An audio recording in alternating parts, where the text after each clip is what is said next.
Let's Make Fit India. ये है let's mic mountain radio. आप सुन रहे हैं फिट इंडिया। दोस्तों, फिट इंडिया में आज हम बात करेंगे आयुर्वेद से पाए आमा पर काबू विषय पर चर्चा। आधुनिक जीवन में अपूर्व सुख सुविधाएं प्रदान की है। पौष्टिक भोजन आधुनिक सुलभ है, स्वास्थ्य सेवाएं उल्लेखनीय रूप से उन्नत हुई हैं और जीवन स्तर में खासा सुधार हुआ है। इन प्रगतियों के बावजूद एक महत्वपूर्ण प्रश्न बना हुआ है कि क्या लोग वास्तव में स्वस्थ हैं। 20 से 55 वर्ष के आयु वर्ग में थकान, शरीर में दर्द, थायराइड विकार, जोड़ों की समस्याएं, मधुमेह, उच्च रक्तचाप और उच्च कोलेस्ट्रॉल जैसी समस्याओं से ग्रस्त व्यक्तियों की लगातार संख्या बढ़ रही है। इनमें से कई समस्याओं का एक सामान्य अंतर्निहित कारण है दीर्घकालीन सूजन। 20 या 30 वर्ष की आयु के किसी व्यक्ति को इन समस्याओं से पूरी तरह मुक्त पाना दुर्लभ है। आधुनिक चिकित्सा सूजन को कई रोगों में एक प्रमुख प्रक्रिया के रूप में पहचानती है। आयुर्वेद ने हजारों वर्ष पहले आमा की अवधारणा के माध्यम से इस घटना का वर्णन किया था। आमा का तात्पर्य उन उपापचय यानी मेटाबॉलिज्म उत्पादों से है जिनका पाचन ठीक से नहीं हो पाता या जो अपूर्ण रूप से परिवर्तित होते हैं और जो शरीर में खराब पाचन और उपापचय के कारण जमा हो जाते हैं। इसे रोग निर्माण का प्रारंभिक चरण माना जाता है। आयुर्वेदिक सिद्धांत के अनुसार लगभग हर रोग 2 चरणों से गुजरता है।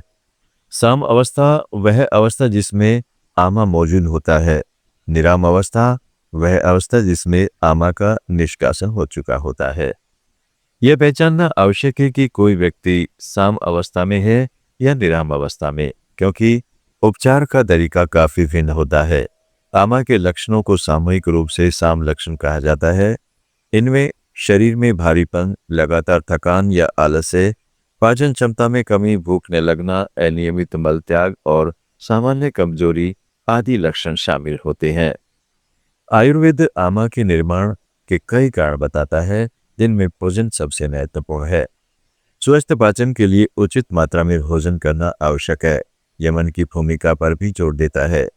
अनसुलझा तनाव, भावनात्मक अशांति और अस्वस्थ विचार शरीर के प्राथमिक पोषण ऊतकों को प्रभावित कर सकते हैं और आमा के निर्माण में योगदान कर सकते हैं।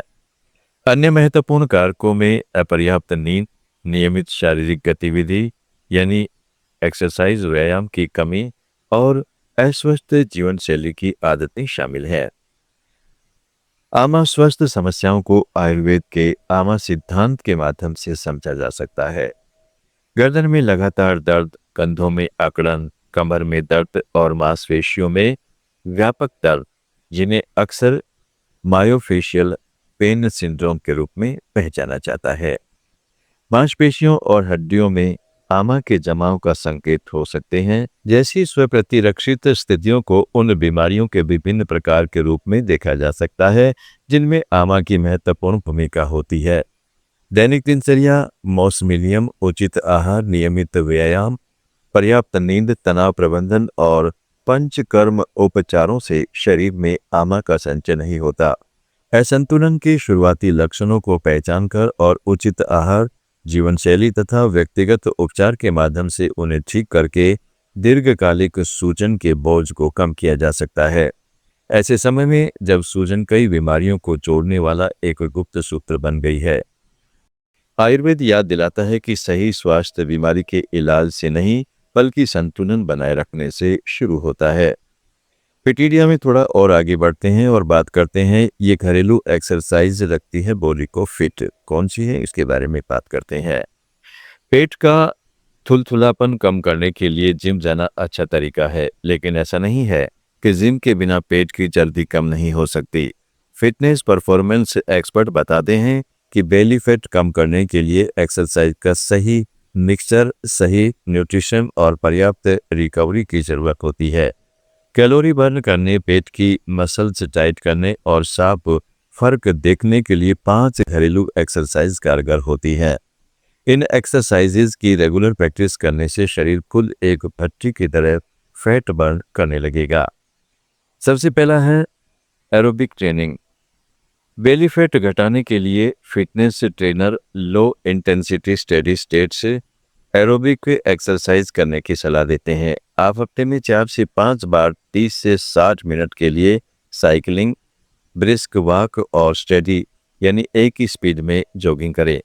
ये वर्कआउट धीमी या मॉडरेट स्पीड में करना चाहिए, जिससे हार्ट रेट अपनी क्षमता का 50 से 65% तक ही चलनी चाहिए। आपका लक्ष्य शरीर को थकाने की जगह एक स्पीड को मेंटेन रखने पर होना चाहिए। ऐसी ट्रेनिंग को रेस्ट्रिक्टेड कैलोरी डाइट के साथ करने पर पेट समेत पूरे शरीर का फैट जल्दी कम होता है। दूसरा है स्ट्रेंथ ट्रेनिंग। फिटनेस रूटीन में स्क्वाट, पुश अप्स और चिन अप्स जैसी कंपाउंड एक्सरसाइज शामिल करें। ये एक्सरसाइजेस बेली फैट कम करने में बहुत ज़्यादा असरदार होती हैं। इन्हें कम करते हुए एक ही वक्त पर शरीर के कई सारे मसल्स ग्रुप काम करते हैं और ज़्यादा कैलोरी बर्न होती है। हर हफ्ते 2 से 3 सेशन करने जरूरी हैं। धीरे धीरे इन वर्कआउट की इंटेंसिटी बढ़ाते जाएं। ऐसी ट्रेनिंग केवल पेट ही नहीं बल्कि पूरे शरीर का फैट पिघलाने लगती है। नेक्स्ट है calisthenics. Calisthenics full body exercise होती है जो ताकत बढ़ाने के साथ कैलोरी बर्न करती है, इसलिए ये बेली फैट जलाने के लिए असरदार तरीका माना जाता है। Burpees, mountain climbers, push ups और जंप स्क्वाट्स इस प्रकार की एक्सरसाइजेज हैं। असर देखने के लिए इन एक्सरसाइजेज को हेल्दी कैलोरी कंट्रोल डाइट के साथ कुछ हफ्ते करना जरूरी है। हाई इंटेंसिटी इंटरवल ट्रेनिंग कम समय में कैलोरी बर्न करके फैट घटाने के लिए HIIT बेस्ट तरीके में से एक है। इस ट्रेनिंग में कम समय के लिए तेजी से इंटेंस एक्सरसाइज करनी होती है और सेट्स के बीच में आराम के लिए भी वक्त कम मिलता है। जैसे आपको 30 सेकंड के लिए एकदम तेज गति से दौड़ लगानी है, फिर 30 सेकंड के लिए जॉगिंग करनी है। इस प्रक्रिया को 20 से 30 मिनट तक दोहराते रहना है। HIIT से हार्ट रेट और मेटाबॉलिज्म बूस्ट होता है, जिससे वर्कआउट के बाद भी शरीर कैलोरी बर्न करता रहता है। इसमें आप जंप स्क्वैट्स, बर्पीज और हाई नीड शामिल करके वर्कआउट को और ज़्यादा असरदार बना सकते हैं। Core strengthening plank. Core muscles को एंगेज और मजबूत बनाने के लिए प्लैंक बेहतरीन है। यह पेट की मांसपेशियों को और ज़्यादा मजबूत व टोन बनाने में मदद करती है, जिससे पेट पतला होता है। बेसिक प्लेक्स में 4 आर्म्स प्लैंक और साइड प्लैंक कर सकते हैं। हर एक्सरसाइज के 2 से 3 सेट करें और प्लैंक होल्ड करने के टाइम को बढ़ाते जाएं। फिटनेस ट्रेनर बेली फैट कम करने के प्लान को उपयोगी बनाने के टिप्स दे देते हैं। आपको एक्सरसाइज के साथ हेल्दी डाइट, हाइड्रेशन और पर्याप्त नींद पर भी जोर देना है। ये एक्सरसाइजेस पूरे शरीर का फैट बर्न करने में मदद करेंगी, लेकिन नियमित और कैलोरी डेफिशिएट को इग्नोर नहीं करना है। कैलोरी डेफिशिएट तब होता है जब आप जितनी कैलोरी बर्न कर रहे हैं उससे कम खाते हैं। एक हेल्दी वेट लॉस के लिए रोजाना 550 से 1100 कैलोरी डेफिशिएट कर सकते हैं। इससे हर हफ्ते में 0.5 से 1 किलो वजन घटने लगेगा। अत्यधिक कैलोरी डेफिशिएट करने से पोषण की कमी, मसल्स लॉस, थकान और मेटाबॉलिज्म धीमा हो सकता है। हेल्दी डेफिशिएट के लिए पोषण से भरपूर खाना खाएं, कैलोरी इनटेक को ट्रैक करें और एक्सरसाइज के साथ प्रोटीन भी लें ताकि मसल्स कम ना हो सकें। साथ में पर्याप्त नींद लें, जिससे शरीर को पर्याप्त आराम व रिकवरी का वक्त मिल सके। किसी भी नए एक्सरसाइज प्रोग्राम को शुरू करने से पहले फिटनेस कोच से सलाह लेना जरूरी है, क्योंकि हर एक्सरसाइज हर किसी के लिए सेफ नहीं होती है। फिट इंडिया में दोस्तों आज इतना ही। जुड़े रहें लेट्स माइक के साथ। आप सुन रहे थे let's mike more than radio. Follow कीजिए हमें हमारे सोशल मीडिया प्लेटफॉर्म्स पर